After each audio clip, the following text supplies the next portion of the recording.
Pour la famille, donc vous avez refusé les visas aux supporters ivoiriens pour le genre d'ouverture de Cannes. La grosse merde. Il a dit, nous on a organisé la Cannes. Mais regardez l'ouverture de la Cannes au Cameroun. Et regardez l'ouverture de la Cannes en Côte d'Ivoire. Dites-moi si ça atteint, si la Coupe du Monde là dépasse même. C'est parce que pourquoi? Parce qu'il y a, c'est Beyoncé, Shakira et Burna Boy. Attends, c'est parce que les deux là sont là que ça rend ça spécial. Nous on avait notre ouverture Fali Poupa, Dicap la merveille. Celui qui a fait le stade en France. Ce n'est pas le quartier qui a été nominé dans son propre pays. On a donné une médaille d'honneur. Vous venez vous refuser le visa à la meilleure équipe de votre compétition de merde là, la Côte d'Ivoire. Sans ou supporter, avec ou sans supporter, la Coupe du Monde là va rentrer aux Ivoiriens. Ce n'est pas un débat, c'est un fait. John Michael Story est prêt pour vous. Jusqu'à là, on refuse les trucs pour les trucs comme ça. On dit, je crois que c'est un champ de maïs que c'est tellement laid. Il a dit, l'Africain a réalisé que vos effets spéciaux là, nous aussi on va faire les montages. Pour vous que pour vous-même, c'est même laid. Nous on a réussi à faire bouger Lyon. Regardez comment les nuages, la fumée donne les couleurs vertes de la Côte d'Ivoire. Regardez comment la couleur est belle. Regardez. Vous venez, vous refusez les visas aux gens, vous faites que les habitants somaliens entre qui sont terroristes, vous dites ceci pour organiser ça. Dieu merci ma brise. Merci. On n'a pas besoin de venir là-bas. La famille, jusqu'à présent, je n'arrive pas à comprendre cette décision où on ne veut pas que des supporters arrivent aux États-Unis pour supporter leur équipe. Je n'arrive pas à comprendre cela. Je me demande si c'est normal. Je me demande si la FIFA n'avait pas prévu tout ça. Parce qu'honnêtement, c'est la première fois dans l'histoire qu'on interdit aux supporters de venir supporter leur équipe. Et pourtant, nous tous, nous connaissons l'impact des supporters lors d'un match. Laissez-moi vous dire que les supporters contribuent à 20% à la réussite d'un match. Je dis bien à 20% parce qu'ils encouragent, ils motivent, ils galvanisent. Et les joueurs également savent que il y a beaucoup de personnes qui comptent sur eux. Donc du coup, eux-mêmes, ça les galvanise et ça les motive. Mais lorsque eux-mêmes, ils ne sont pas là, mais dites-moi un peu, ça va se passer comment? Ça va se passer comment? Je vous assure, avec tout ce qui s'est passé ces derniers jours, laissez-moi vous dire que selon moi, le mondial-ci est l'un des mondiaux les plus mal organisés de l'histoire. Je dis bien, c'est l'un des mondiaux les plus mal organisés. Il faut qu'on se dise les vérités. Parce que c'est la toute première fois dans l'histoire qu'on fait face à de telles situations où on interdit les arbitres reconnus, on interdit certaines personnes, on fouille les joueurs comme si c'était des bandits. Bref, c'est la première fois qu'on fait face à des choses pareilles. Et je pense qu'au vu de tout ça, normalement la FIFA devait prendre ses responsabilités. Avec tous les pays qui en Europe, en Asie et en Amérique, comment ça se fait que ce n'est qu'aux États-Unis qu'on a confié cela? Comment ça s'explique, les amis? Vu qu'ils sont d'abord très restreints, ils ne veulent pas les gens chez eux, ils ne veulent pas les supporters, ils ne veulent personne. Pourquoi ce n'est qu'aux États-Unis qu'on a donné ça? Pourquoi, les amis? Parce que jusqu'à présent, je ne fais que me poser des questions. Ça, c'est une compétition qui a été préparée depuis. Donc, ce qui est sûr, les États-Unis avaient déjà donné leurs restrictions à la FIFA. Et je pense qu'au vu de tout ça, normalement, on devait choisir beaucoup d'autres pays, les amis. On devait choisir d'autres pays. Et laissez-moi vous dire que lorsqu'il y a une compétition pareille, le pays rentabilise beaucoup. Je dis bien, lorsqu'il y a une compétition pareille, le pays organisateur rentabilise beaucoup sur le plan économique. C'est la raison pour laquelle vous voyez plusieurs pays déposent leur dossier sur la table de la FIFA pour pouvoir organiser le mondial ou encore la CAN. C'est pour cette raison, les amis, parce qu'on sait que sur le plan économique, ça rentabilise. Donc du coup, pour cette compétition-ci, il y avait plusieurs pays qui ont proposé l'organisation de la Coupe du Monde. Mais je ne comprends pas comment ce n'est qu'aux États-Unis qu'on a accepté. Ça s'explique comment, les amis? Ça s'explique comment? Parce qu'honnêtement, nous ne sommes pas heureux. Il faut qu'on se dise les vérités. Nous sommes très malheureux. Parce que non seulement ceux qui sont aux États-Unis disent que les billets là-bas qu'on vend pour aller voir les matchs sont extrêmement chers. Le billet le plus moins cher, selon certaines sources, est pratiquement à 2000 €. Imaginez, plus d'1 million de francs. Un seul billet. Imaginez un peu. C'est-à-dire, on fait tout et pour tout pour que les gens n'assistent pas au match. Je dis bien tout et pour tout, les amis. Qu'on ne se mente pas. Et ça, c'est la première fois dans l'histoire. Je dis bien la première fois dans l'histoire. Je ne sais pas si ces gens-là regardent même comment nous on organise chez nous les compétitions. La Côte d'Ivoire organisait la CAN chez eux et c'était l'une des CAN les plus regardées de l'histoire.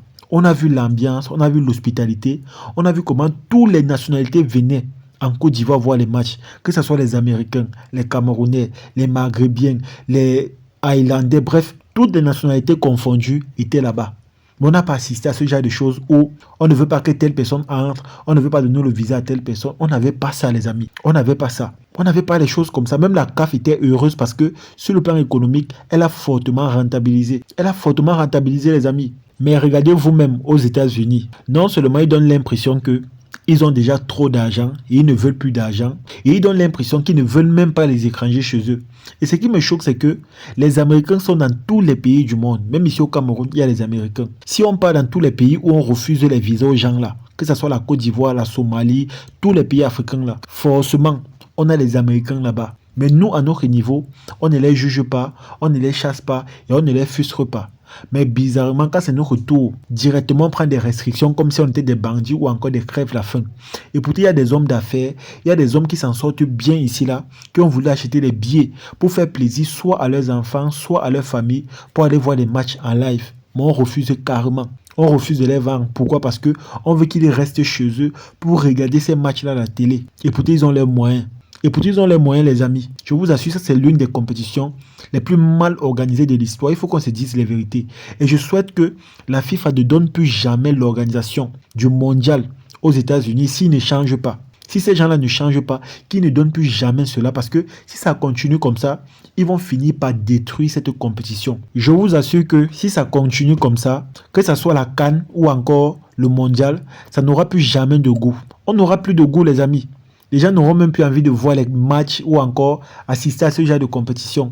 Parce qu'à travers leur comportement ou encore leurs gestes, ils sont en train de retirer le plaisir, la saveur que les Africains dans le monde entier avaient pour ce sport. Imaginez, nous sommes des passionnés de football, mais à la lutte où vont les choses, on retire déjà cette passion-là et on jette en brousse. C'est ce qu'ils sont en train de faire, les amis. C'est ce qu'ils sont en train de faire. Et je trouve que ce que les États-Unis font aux Africains, là, c'est tellement injuste dans le but de ne pas accepter qu'ils entrent dans ce pays-là pour soutenir l'équipe nationale. Ce n'est pas normal, les amis. Et quand je parle comme ça, sachez que ce n'est pas seulement avec la Côte d'Ivoire. Presque tous les pays africains sont concernés, et même l'Iran. On ne veut pas que les supporters viennent, on ne veut pas que telle personne vienne assister, on ne veut pas, on ne veut pas, on ne veut pas. Et pourtant, ce n'est pas normal. Ce n'est pas normal, les amis.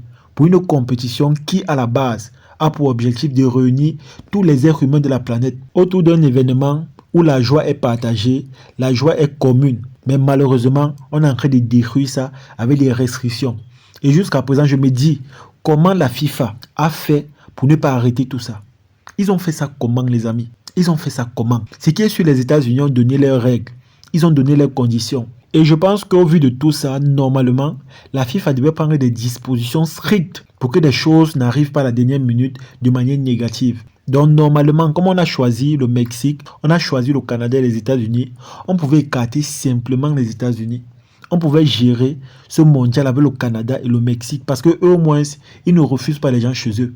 Ils ne refusent pas. Ils savent que c'est une belle compétition, ça réunit tous les êtres humains de la planète. Ils savent que c'est le cas, les amis. Mais les Américains, on a l'impression que ce n'est pas le cas. De la façon que nous on voit les choses, ce n'est pas de la même manière que eux voient les choses. Au contraire, ils ont l'impression qu'on vient les gêner, on vient les perturber et on vient envahir leur territoire. Et pourtant, eux-mêmes, leurs propres frères, leurs semblables, sont versés partout en Afrique. D'autres partent investir, mais on ne les chasse pas. Lorsqu'on organise des CAN en Afrique, on organise aussi nos compétitions là-bas. Eux-mêmes se déplacent pour venir assister à cela, mais on ne les chasse pas. Mais quand c'est leur tour, on nous sort le gros français, on nous sort les restrictions et on nous interdit carrément l'accès au stade. Je dis bien carrément, les amis, à un moment donné, c'est tellement injuste. C'est tellement injuste. Je ne sais pas comment le chef d'État américain réfléchit lorsqu'il refuse des choses comme ça. Sans vous mentir, ce mondial n'aura pas le même goût que ça a souvent eu. Parce que les mêmes conditions ne sont pas établies et les choses ne sont plus pareilles. Et c'est tellement choquant, les amis. C'est tellement choquant. Imaginez un stade où, d'un côté, on a les supporters qui sont là partout. Et d'un autre côté, on les compte parce qu'ils ne sont pas nombreux ou encore parce qu'ils sont peu. Imaginez comment ça peut être frustrant. Et en plus, on parlait là de la Coupe du Monde. Les amis, je vous assure, c'est tellement choquant. En tout cas, c'est ici que se termine cette vidéo. J'espère que vous avez aimé. J'espère que vous avez apprécié. Honnêtement, jusqu'à présent, je n'arrive pas à digérer le fait qu'on ne veut pas les supporter ivoiriens au stade. Ça me fait mal, les amis. Ça me fait mal et ça me gêne beaucoup. Parce que je ne fais que réfléchir, je me pose des questions et je me demande pourquoi ils ont pris une telle résolution. Sur quelle base? Certaines personnes disent que c'est parce que les Américains se disent qu'on va venir envahir les territoires, qu'après la compétition, on va vouloir rester. Mais je pense que normalement, s'ils ont peur de ça, c'est à eux d'établir ce qu'il faut ou encore les conditions qu'il faut pour que, voilà, lorsque quelqu'un finit, il rentre chez lui. On peut décider par exemple de prendre ses papiers ou encore de prendre son passeport. Et dès que la compétition finit, la personne part récupérer, il rentre, c'est tout.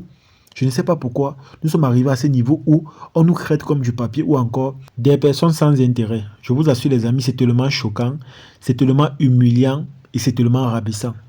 En tout cas, c'est ici que se termine la vidéo. Partagez-le au maximum et on se dit à la prochaine.